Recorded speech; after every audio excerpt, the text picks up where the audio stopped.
Good morning. Good morning, Stephen. How are you? I'm good. How are you? Well, So before we get going, of course. I just have a question, and I sent it off to Kevin Cullen 2 days ago. Mhm. I've had a f- I've had a few teachers saying that in the Go Guardian teacher, there are kids that are not sure. All right. Good morning, everyone. Today we're going to be talking about Go Guardian Teacher and how to use it with your students. It's a very powerful tool, and it's actually really helpful right now during remote learning. It offers us a way to see what's going on our students' screens. For our little kids, it helps us to get them where they need to go. And for our older kids, it helps to monitor to make sure that they're on the correct websites, that they're not playing games during class when they're supposed to be Zooming with you, making sure that they're not going to math websites while they're taking a math quiz, that kind of stuff. So it's a great monitoring tool. It also has some other really great tools built into it. It has a chat feature, an off-task feature. You can force out tabs in websites. You can restrict tabs in websites, things like that. So we're going to go through the different features that it offers. And then, like I said, if you have any questions as we go through, please feel free to unmute yourself and just ask. As some of you with older students probably know, it's a little difficult to share screen and monitor the chat at the same time. So I do much better with audio questions as opposed to chat questions typed out. So with that said, I'm going to share my screen and we're going to go ahead and get started. So for those of you who have not had a chance to play around with Go Guardian Teacher yet, you can access your Go Guardian account by simply going to teacher.goguardian.com. Oops, and I totally spelled that wrong. I do it every time I type it. Let's try again. There we go. There is a sign in with Google button. That is the preferred method for teachers to get in. That's how we synced up your accounts and brought all your information over. Once you've done that, you'll see a screen like this. And if you've never used it before, all these little tiles in the middle will be gone. That'll be blank. And what you want to do is, if you are a user of Google Classroom, you can sync up using this import Google Classroom button right here. If you don't use Google Classroom, or if you have a rather large Google Classroom, I know some of our middle school classes have, for example, all of their 6th grade cohort into one class. Most likely the best option for those situations, or some of my reading interventionists, if you have everybody in one class and you only want to monitor small groups at a time, would be to add Classroom. And I'll show you how both of those work. So if you do use Google Classroom, you can go to Import Google Classroom.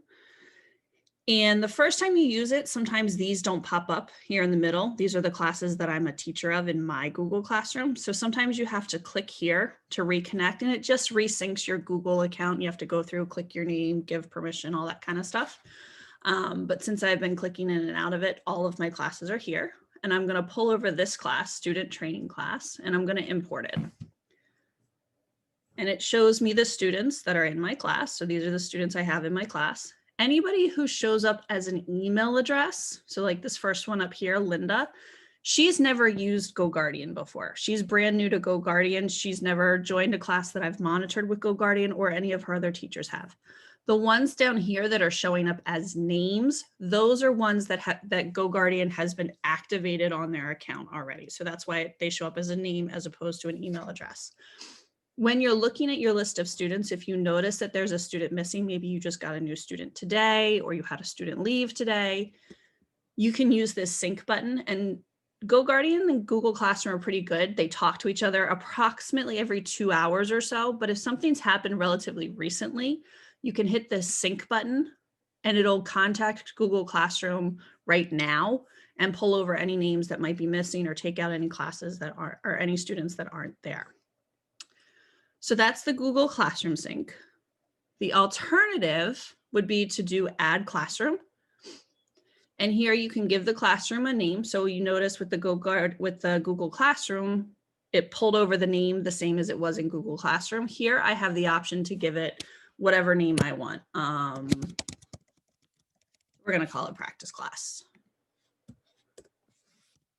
And if I want, I can give it a subject. I can also just leave it blank. The only really necessary field is the classroom name, but I can fill in any of these other ones that I want. I can change the color here if I like. That way all my different classes are different colors.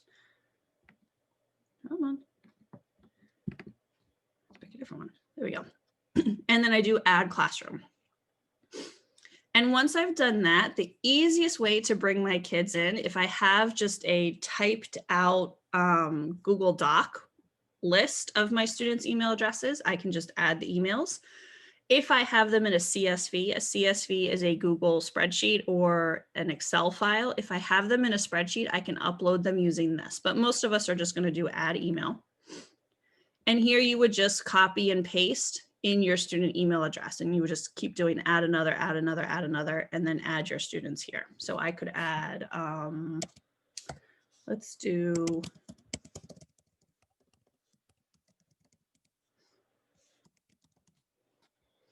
and I would add them. And you'll notice that they're here. Again, this is a student that hasn't used Google GoGuardian yet with me. So if I have co-teachers, I can see them here. I can see who they all are. And I can just adjust the different settings. I can change the color. I can do all of that in here in this tab. You'll notice it's over here under classroom. And again, if I want to change any of them, I have a settings button here. And that's how I bring my classrooms in, whether it's a Google Classroom import. So you'll notice this little Google tab on this tile here, or these other ones are ones that I added manually. So I can also determine how long each class runs for. So once I start monitoring the kiddos in the class, mine are all set to be 45 minutes because that's about the length of the blocks that are at Woodland and the elementary schools. If you have longer or shorter blocks of time, or if once you turn this on in the morning, for example, if you're a kindergarten or first grade teacher, and once you turn it on in the morning, you're working with the same kids all day long, you could make this as long as you need it to be. So you can do a custom end time. Maybe it just always shuts off every day at 3:05 or whatever it may be. You can adjust that here so that you don't have to keep adjusting it every single time you run the class. So let's run a class and see what that looks like. We're going to do this one over here, student training class, the one I pulled in from Google Classroom. So I just hit start class.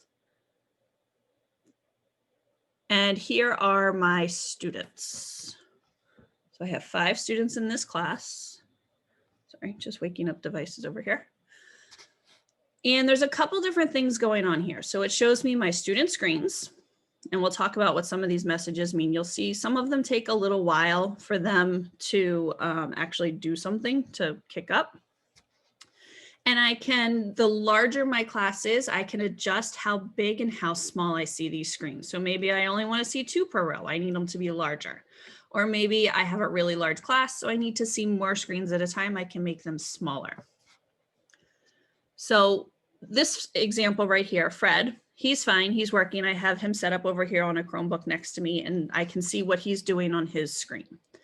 Jane, I also have her set up over here next to me. She says waiting for activity because she doesn't have any Google Chrome tabs open. So she's not on the internet. I'm just looking at her blue background on her Chromebook. Whoops, sorry. John is another student I have logged in, but I actually have him logged on the computer that I'm working right now. So you'll notice it says monitoring is restricted. He's on, he's active, but he's not using a Chromebook. So I'm not able to see his screen and understand what's going on. For our older kids, we might also see this message, monitoring is restricted, if they're logged on to 2 devices at the same time. A lot of our middle school and high school students will actually log in on their Chromebook. They're on their school issued Chromebook. They're doing everything they're supposed to do, but they might also be logged in on their phone, or they might also be logged in on their iPad or their tablet that they use to take pictures of their work, or to, Zoom on their iPad or their phone while they're doing their work on their Chromebook. So if they're logged into 2 devices at the same time, you will potentially see this monitoring is restricted message. Sometimes we see a spinning wheel. So over here, for example, on Fred, we see what his screen looks like. We see he's active. I can see what websites he's on. Sometimes instead of being able to see their screen, we'll see a spinning wheel, and it spins and spins and spins and spins and spins. And I'll still see, oh, he's on Seesaw, but it's spinning. It's because of the Wi-Fi connection. For whatever reason, sometimes if kids have mom and dad are working from home, they've got 2 or 3 brothers and sisters also trying to work at home. If their internet is really bogged down, or if their Chromebook itself is really bogged down network-wise, it'll just spin. You'll still be able to monitor what they're doing by seeing which websites they're on, just the name of the link itself, but you won't actually be able to see their screen. It's just too heavy and taxing on the network that they're using that we're not able to see their screen. Sarah, And then, I have a question. yep, go ahead. So I'm following along with you. So like I imported my Google Classrooms and then I opened one up and the kids are all on. Am I messing anything up now? Because No, just don't. The only thing you can't do is don't turn on a scene. Other than that, you can't mess anything up because you're just watching. You're not doing anything. All right. And how do can I get out of that now? Now that I've looked at it and seen that they're all at work at Yep. reading? So over here in the upper right-hand corner, it's probably under my face where it says end session. You can click on that and it'll take you out. Okay. Okay. right. Yeah. And then for these last 2 kiddos here, Linda and Sam, it says student not found. It just means since I've created this class and pulled them into GoGuardian, they have it logged onto a Chromebook. These other 3 I already have logged in. I'm working on different devices to show you what screens can potentially look like. So these 2 I just pulled in. If it says student not found, just means they haven't signed in or they're not active right now and you can't see them. You can also see if a student's active using this little dot next to their name. So if it's gray, they're offline. If it's green, they're working. You just might not be able to see what they're actually doing. The other really, what's up, Paul? Me? No. No, Oh. Sarah, it's Steve. What's up? Is there any kind of a message at all, or what is the message when a student signs in with a private Chromebook, not a school issued Chromebook? Excellent question. So one of the really cool things about our Milford email addresses for our students does 2 things. One, if they sign into any Chromebook using their school email address, they cannot add an account. So some of you may have noticed in school, they can't. So once they've signed into their Chromebook with their school email account, they can't add their personal Gmail account to get around all the restrictions and stuff we put on. We've restricted them so that once they're signed into Milford, they have to stay in Milford and they can't add another account. The second thing that's really cool about the Milford accounts is that they can't open incognito windows, which are those secret windows that kind of block what you're seeing and doing. So what that means is even if they're using a personal Chromebook, they are still logging in with their school account. So we can still see what they're doing because there's no way for a personal account to be running in the background in any way, shape, or form. Once they're logged in with Milford, they're only able to access their Milford stuff. Our Milford restrictions are all up there. The only thing we're not able to monitor is when they are logged onto a non-Chromebook device. So a PC, a Mac, a tablet, a phone, any of those kinds of things. If it's not a Chromebook, that's when you get the monitoring is restricted message. So just to go back over that, Sarah. Mhm. So if there's a personal Chromebook, Mhm. student signs in with the Milford MA account, it can still be monitored. Yes. So if you look at Fred's tile, that's Yeah. actually my son's Chromebook, like the one we bought him for Christmas. Okay. So I can see everything that's Fred's doing. If I go over to Fred and try and switch it over to my son's personal Gmail account that he uses for it, I can't bring anything up except fred.student2020@milfordma.com. That's the only account that works on there until I fully sign out and sign back in. Okay. Thank you. Yep, no worries.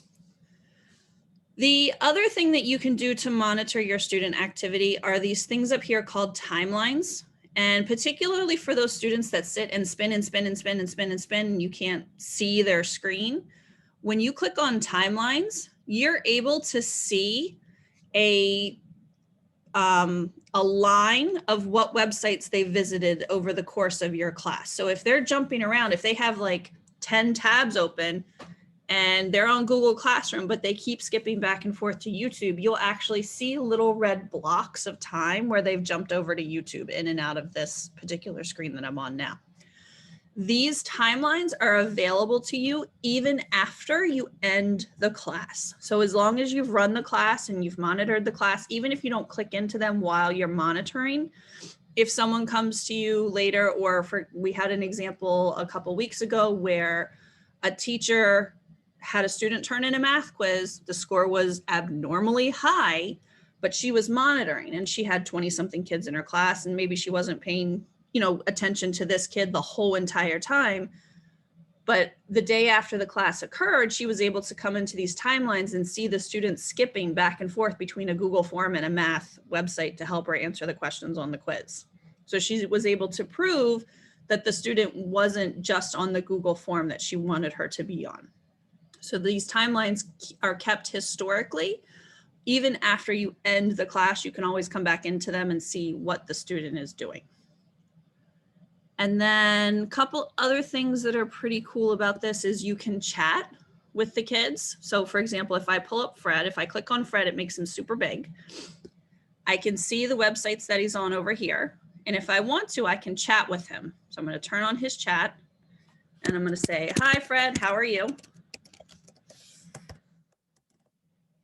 Here's my message. And you'll notice on his screen over here, he gets this pop-up message with this green chat bubble. Oops, he just went to sleep. That lets, I can see that he got my message, and I can actually, once he clicks on it, it'll sync up in a second. It's got about a 3-second delay. Once he clicks on it, I can see the screen that he gets when he clicks on my message and see that he's reading my message, and he'll reply to me and we can have a conversation back and forth. I can also, if I see, oh, Fred's having a tough time, he's on Seesaw, he's kind of stuck, he doesn't know what to do, I really need him to go back to Google Classroom, I can do open a new tab. I can tell him where I want him to go. I can say open tab.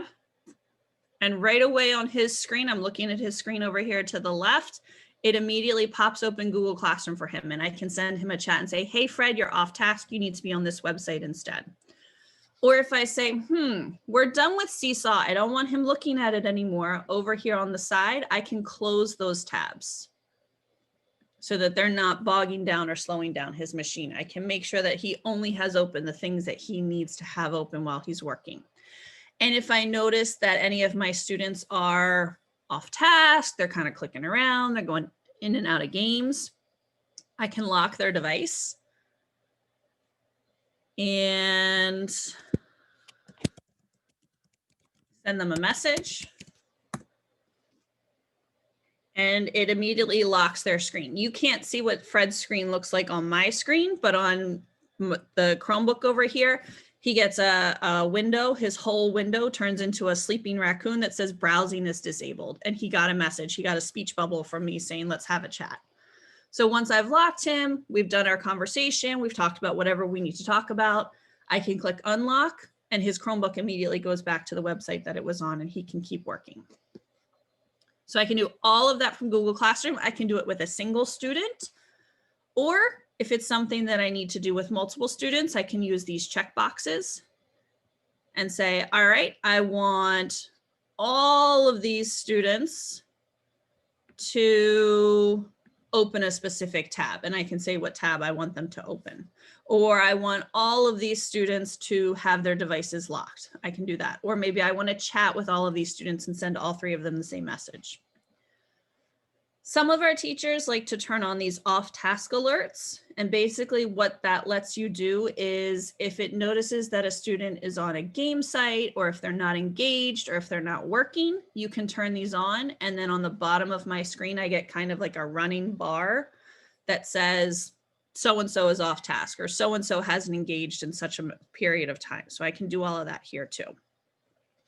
And that's pretty much it for the main functionality of this. Any questions so far? Sarah, when the student screen is locked, Yep. are they still able to be on the Zoom? Like say you have That's an excellent question. So Zoom is not part of GoGuardian. It's something separate. Because the students are not using Google Chrome to run Zoom, they're using the Zoom app on the Chromebook. Zoom is not monitored by GoGuardian. GoGuardian can only monitor what's going on the internet. So you can have GoGuardian running, monitoring the students, and even if you lock their screen, their Zoom is still active. They're still able to engage and talk and see the teacher and all that kind of stuff. A lot of teachers will lock the students' screens while they're having their discussions or presenting their content, and then unlock their screens when they want them to actually go into Google Classroom, complete an activity, do something on the screen. Because what it does is, if you're sitting there and you're trying to have a conversation about, for example, Martin Luther King, if that's what your topic is for the day, Bobby, Susie, and Tommy could be over there on YouTube or Slither.io or whatever it may be, and you don't even know it because you're focused on Zoom and not using GoGuardian right now. So once it's time for them to actually do something, if you've locked their screens during the discussion or delivery portion of your lesson, if it's time for them to stop working, you can come in here and unlock their screen, and now you don't have to worry about them being distracted while you're talking. Anything else yet? Okie doke. So one of the really cool things that GoGuardian lets us do is it lets us apply scenes to our kiddos. And what scenes are a way for teachers to either restrict very narrowly what the students are allowed to do, or it allows them to just kind of block websites that they're finding are a particular problem during their class. So if I go over here on my sidebar and I click scenes, I have one that I've been playing around with. I'm going to delete it for now so we can see what it looks like to start from scratch. It says I have no scenes. I can either create one here from this link, or this green add scene button up here is always here. So I'm going to add a scene. And this is what it looks like. I'm going to give it a name. A popular one is YouTube.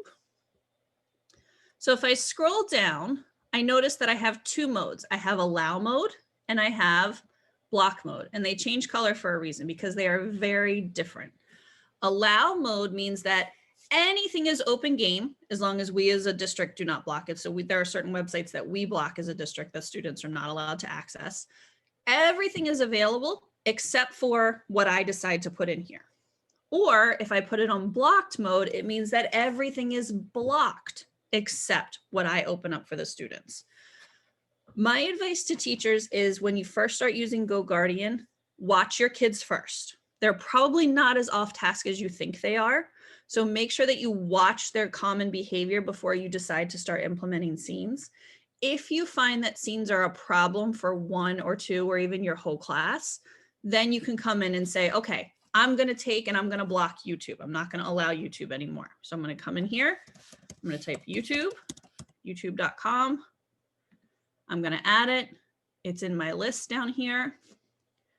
And I'm going to save it. So I have a YouTube scene. When I come back to my classroom, same classroom I was in before, I'm going to apply my YouTube scene over here where it says no scene applied. I'm going to pick YouTube from the list. And now for my students here, wake up Jane. On Jane's page, if I try to go to youtube.com or any video, if someone sent me an email with a video, you'll notice on her screen, it says, you can't go to this website right now. And over here, it says website blocked by scene. The caveat to this is many teachers use a lot of YouTube to get in and provide content to their students. The way around this block is you don't have to allow every video that you're going to use for your lesson today. The easiest thing to do, I'm going to open a new tab for Jane. I'm going to go to Google Classroom. There are two things you can do. When you go in Google Classroom, this is her class. Under her classwork, I've already made an assignment for her. So up here it says multiply by tens video. So if I click on this assignment and I open it, what I've done is I've posted two resources. When you're making an assignment in Google Classroom, you can post YouTube links directly, and you can also post slides. So this one is a Google Slides. And I just made it so students can view. I didn't make it so they each have their own copy, but you very well could. And what I've done is I've used the insert button on Google Slides to insert a YouTube video. And if I click the play button on this video, it will play. It won't be blocked. So she is able to see the video here within the Google Slides. If I try and click on this YouTube link, it's going to say that it's blocked. She can't access the video on YouTube. She can only view it within the slide itself.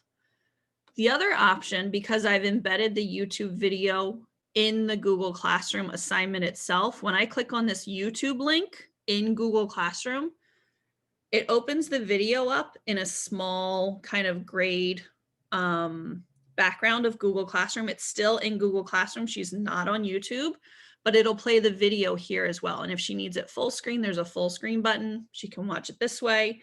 But this is a way for teachers to still use the YouTube content that they may need to use without students being able to go directly to YouTube and click around and try and click on different things and watch videos on Minecraft and Roblox and funny memes and all those other kind of things that they, we all go down the rabbit hole and get caught up in videos when we try and go on YouTube like that. So they can still use YouTube to work with their classes, to work with their students.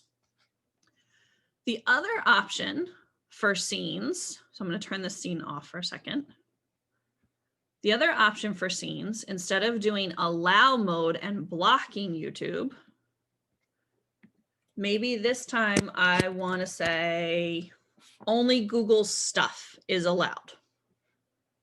So I'm going to go here and I'm going to switch it to block. And I only want the students to be able to work on Google Docs, Google Slides, Google Classroom. They can even search Google, but once they go, like, let's say they search for something on Google about giraffes. Once they click on any of the links in Google, it's going to give them that message. So I only want them to be able to use Google stuff, whatever it may be. So everything else is going to be blocked except for stuff that is associated with Google. And I'm going to save that one. And when I come back to my classroom, same class,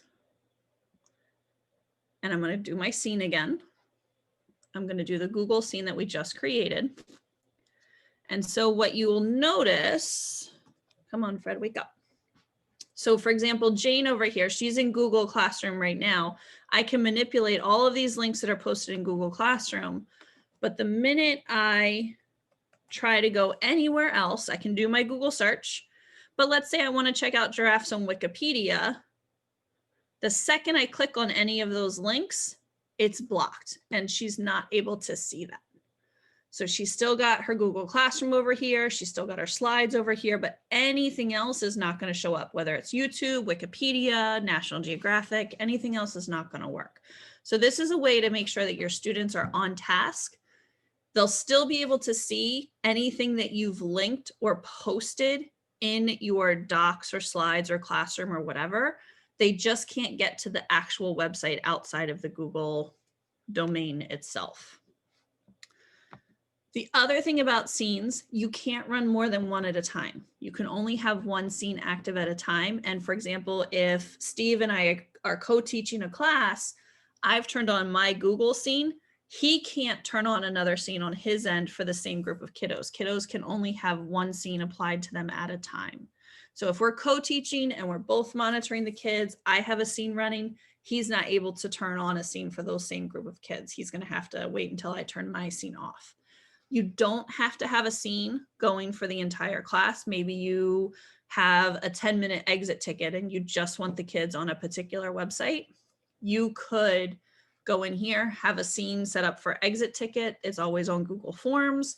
If you go in here and apply a scene that's your Google Forms scene that you've created, you can run it for the last 10 minutes of class and they can still have access to all the other websites that they need during class. So you can see once I've turned that scene off, that link for Jane about giraffes opened right back up for her. So the moment I turn that scene off, she's able to access those websites that were blocked by the scene before. Questions?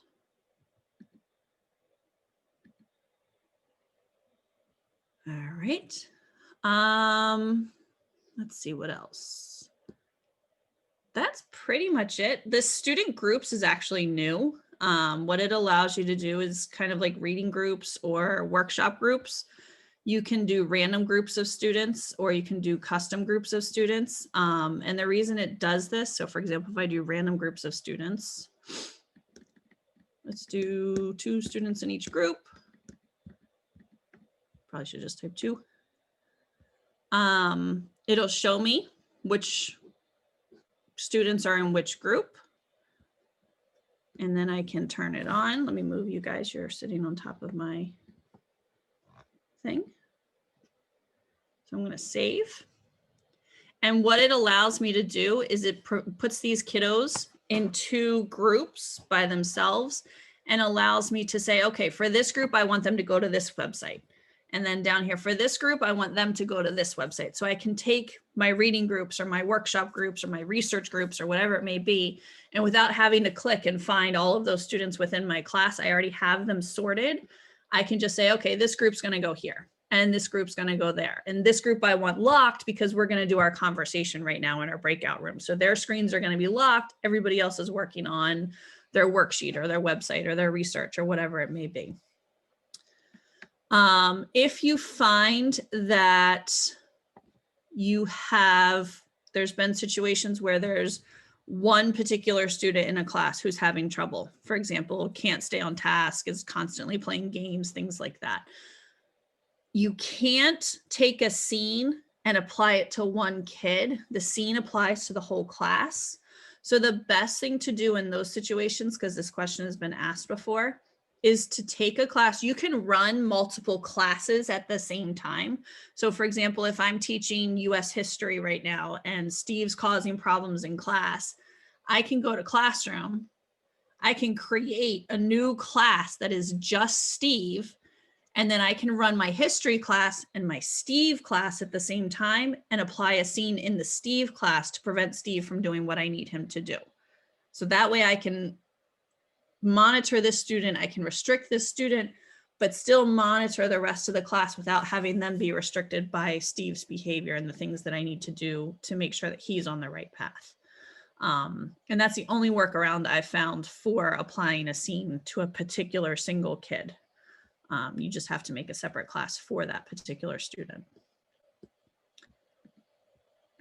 Any questions? Nothing? Steve, anything to add? Nothing other than this thing is, you started the whole session off with this thing is pretty powerful, and it really is. That's amazing. I don't know a lot about it. I haven't used it myself, not having a classroom like you've obviously done your research on this. Yeah, this thing is fantastic. I think one of the biggest pieces of feedback I've heard about it is, I don't know how to use it. What does it do? And then once people actually start playing around with it, clicking in it, using it, they're like, oh my God, how did we do this without this before? Because primarily because I work mostly K-5 and I get one-off questions from the middle school and the high school, primarily for our little kids can't type in websites as quickly as our middle school and our high schoolers are.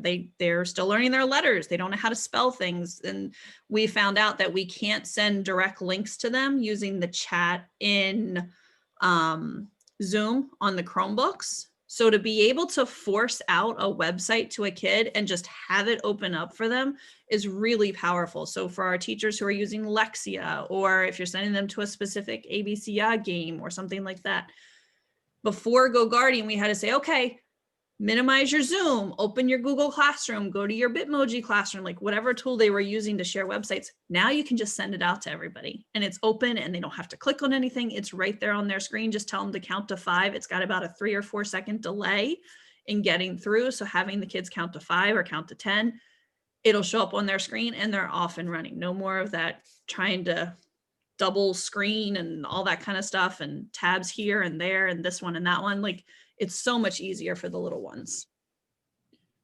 Sarah, how long is it taking teachers to get semi-familiar with this? I I would say it probably depends on what exactly they want to do with it. Because once you bring your class over, like you can monitor right then and there. Some of the more trickier stuff, scenes and stuff like that, like it just is practice. And if you Playing find with that once you've set a scene up, if it's too restrictive, you just have to go back in and kind of tweak it a little bit. But it doesn't take that long. For the most part, like once they've started using it, they start trying, oh, look, I can chat with the kids, or oh, look, I can, push this Yeah. website out or lock their screen or this, that, and the other. It doesn't take very long. Are there any half decent YouTube videos out there on it? Yep. So Go Guardian has their whole channel and they talk about all their different features and all the different things that they offer and stuff like that. There's also on the EdTech website that the district has with all the different teacher tools that are on there. Yeah. There's a Go Guardian button on there and there's some videos on there. And then this video is also going to be on there. Yep, good. Anybody else? My background keeps moving. Can I run this off of like the iPad? So there's no app, but you can do it on Safari or Google Chrome. Like it would run just like any other website. You would do it on there. The only thing about doing it on the iPad is if you were chatting or sending the kids to a particular website, the typing, you would have to use the on-screen typing. So you would lose some of your viewing. But if you're just doing it to kind of see what screen the kids are on, then yeah, you could totally do it. Okay. Anybody else? All right, well, that's all I've got. So like I said, the video, either this one or the afternoon one, because I'm doing both sessions, whichever one ends up being a better video is going to end up on the website. And if you have any questions, you can reach out to me on email and I'll try and get back to you and answer your question, whether it's through a video I found, something I have of my own, whatever it may be. But other than that, have a great day, everyone. Thanks, Sarah. No problem. Bye, guys. Thank you, Sarah. Thanks.